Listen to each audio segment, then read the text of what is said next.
and besides the Caribbean, is a disaster zone every single year. Every single year, people in the Caribbean lose millions of dollars in property, their houses, their businesses, in time, and their boats. These are fishing and yachting people. Their boats, all sorts of things. Everywhere you turn, it is difficult. I don't care what anybody says. In the Caribbean, we have tragedies every year. Hurricane season comes up in June. Between June and November, we don't know what's going to happen to us. And we don't know which island is going to be devastated after the next. And so every year you're waiting for that to happen. I mean, I've lived in Africa. You don't have no hurricane. You don't have no earthquake. You can get food. You don't have no drought, at least not in the areas where I've lived in West Africa. Down here in this island, you have drought. You can't get fruit. Your vegetables, you have to be trying to save water. You wash the dishes, you take the water to go and water your vegetables. Look at the people in St Vincent today. That is a country that is full of water. But Antigua, little dry Antigua, is sending drinking water down for them because they're out of water because of the volcano. Somebody needs to show some concern for the people, for the African slave descendants in the Caribbean. Somebody needs to show some concern. A friend and I have been talking about how we can do something about getting visas or pulling people together so that we can say what we want. And I think that this program here today is going to be the catalyst that is going to push us to get this done. And hopefully that people who are listening will join with us to do something to get this done.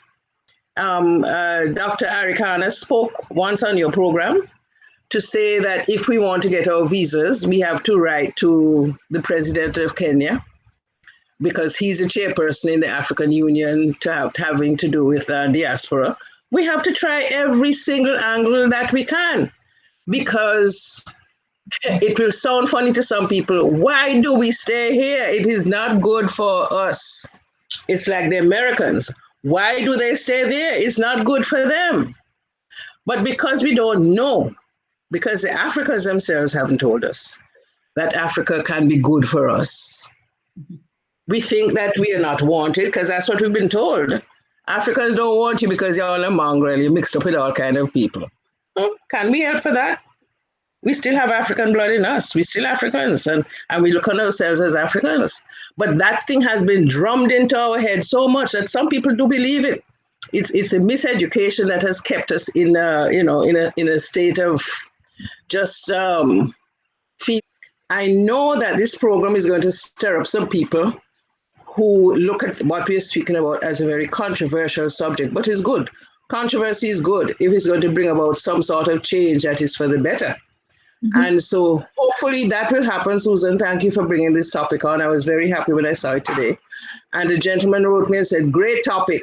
So people are listening because we want to understand how we can get our African leaders on the continent to remember that we are down here. Just remember that we are down here. Have some sort of dialogue with us.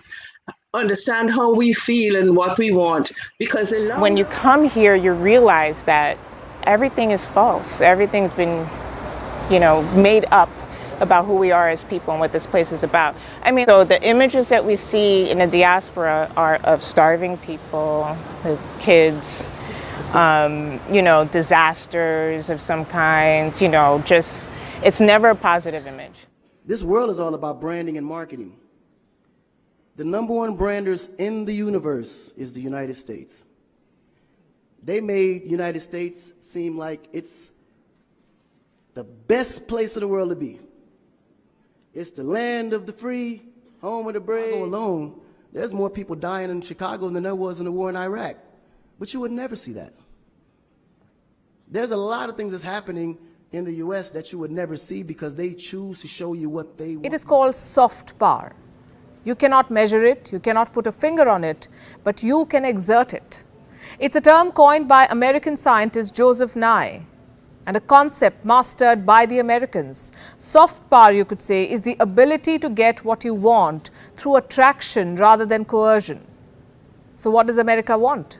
To project itself as the world's most desirable country. It's about country integrity. You have a certain reputation you have to keep. No one puts their family business out into the street. One of the problems we have in Africa is that when something happens, the press is quick to put out negative energy and quick to put out a negative story. And then that story goes on to internet, and other broadcasting systems take it and they post it. So when you look at places like Kenya, for instance, that I know of, maybe what, 2 terrorist attacks? But it was everywhere. So now people was afraid to go to Kenya because somebody shot up the mall. But then when you look online, there was over 25,000 attacks in the US, but you only knew about maybe 5 or 6. How did they sell the American dream? Through Hollywood, a walk on Times Square, weekends at Long Island, vacations in Miami, fall in Vermont, the Ivy League colleges, the steak and the beer. Most of those applying for an H-1B visa or an American college want this life. They want to live the American culture. Nothing wrong with that. It's just that American culture sounds oxymoronic, at least to me. We have to really rebrand. And then when you look at how the world perceives Africa, they're right. You know, you see zebras, lions, tigers, bears. Oh my. You get to the point where you think Africa's just a big jungle. The images that they're showing of Africa is historical images. This is way before civilization. This is when they were still, you know, battling with spears, like times of Shaka Zulu. No, I'm serious. But then when you look at the US, they're showing Superman, Batman. The Chinese president is asking filmmakers to make science fiction movies to push the Chinese narrative. When the UK wanted to promote the London Olympics, it invited James Bond into the Buckingham Palace. America is using superheroes to sell dreams and coffee. Where is our Superman?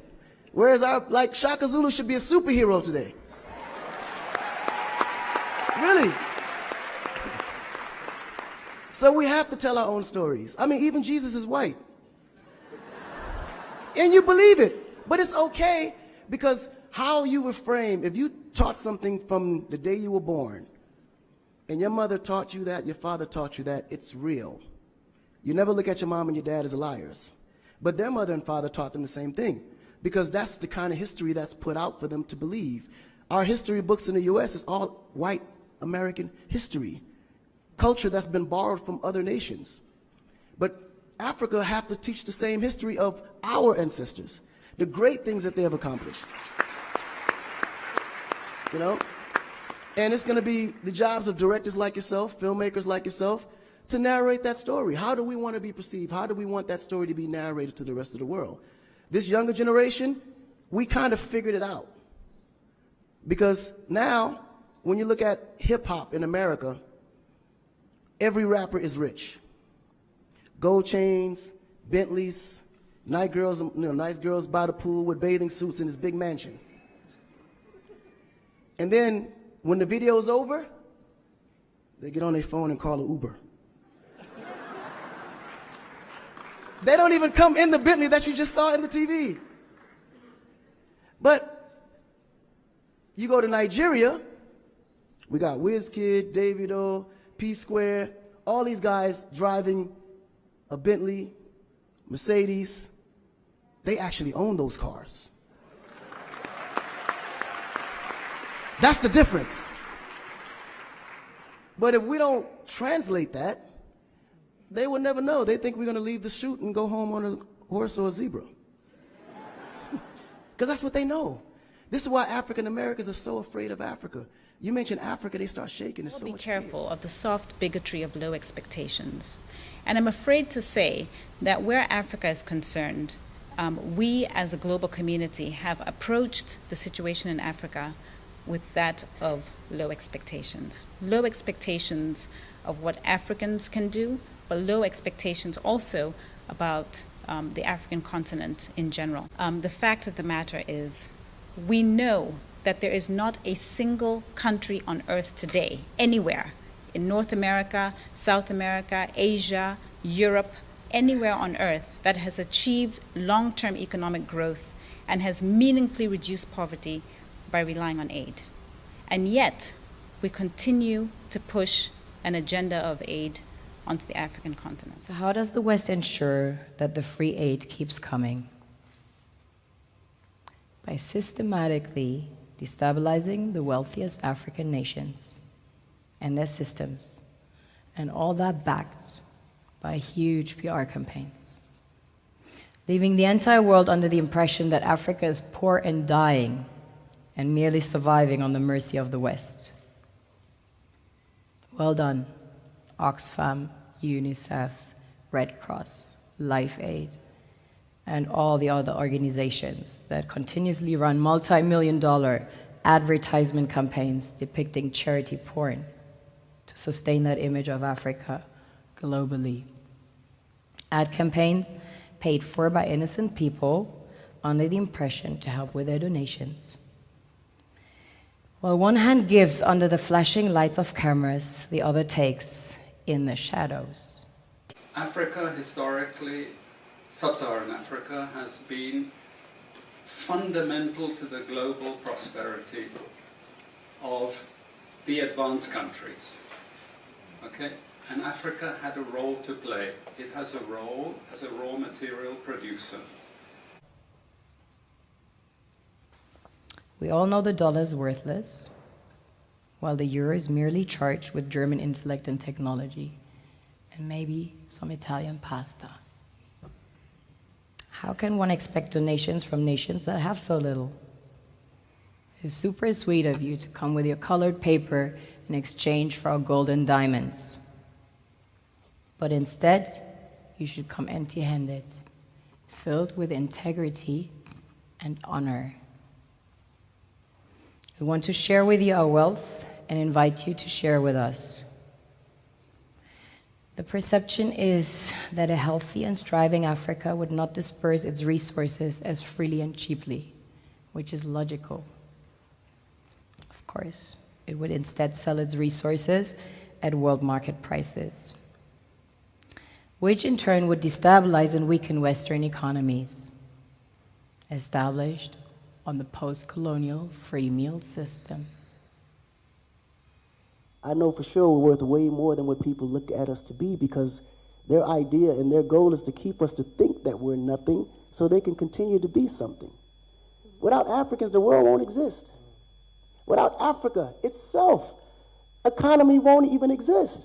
The West needs Africa's resources most desperately to power airplanes, cell phones, computers, and engines.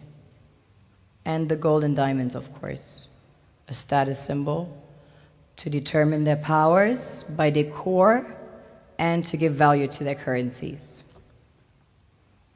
One thing that keeps me puzzled, despite having studied finance and economics at the world's best universities, the following question remains unanswered. Why is it that 5,000 units of our currency is worth 1 unit of your currency, where we are the ones with the actual gold reserves?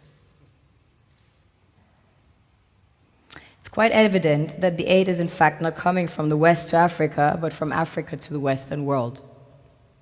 The Western world depends on Africa in every possible way, since alternative resources are scarce out here. And I think if we put ourselves in a situation to think that things that seem to be impossible is impossible, we'll never reach a goal outside of who we are. And I remember the time of history that I was taught when Africa controlled the world. We were kings, queens, richer than anybody you can ever think about. And to this day, people around the world is trying to figure out how the hell those Africans build those pyramids with no machines. Believe me, we have the capability. We just have to believe in ourselves enough to know that we can do it. We have to be able to tell our own stories. Directors, filmmakers, entertainers, it's going to be clearly, and the press, it's going to be your job to redefine how people think about Africa. What you choose to put out there is what the world is going to get. There's a lot of things that's happening in the US that you would never see because they choose to show you what they want you to see. Stories matter. Many stories matter. Stories have been used to dispossess and to malign, but stories can also be used to empower and to humanize. Stories can break the dignity of a people, but stories can also repair that broken dignity. That when we reject the single story, when we realize that there is never a single story about any place, we regain a kind of paradise. Thank you. But I met her today, and she told me that, hey Maya, I'm in Ghana because of your videos. I'm like, hell no. I mean, my videos brought you to Ghana. I mean, I thought I'm like having fun. I never knew the videos are having impact. Of course they do. You have like 500,000 subscribers. They're impacting people. And I am one of your faithful subscribers, absolutely. And I've been following you for a while. And I'll tell you, what you're doing is giving people a positive light on Africa.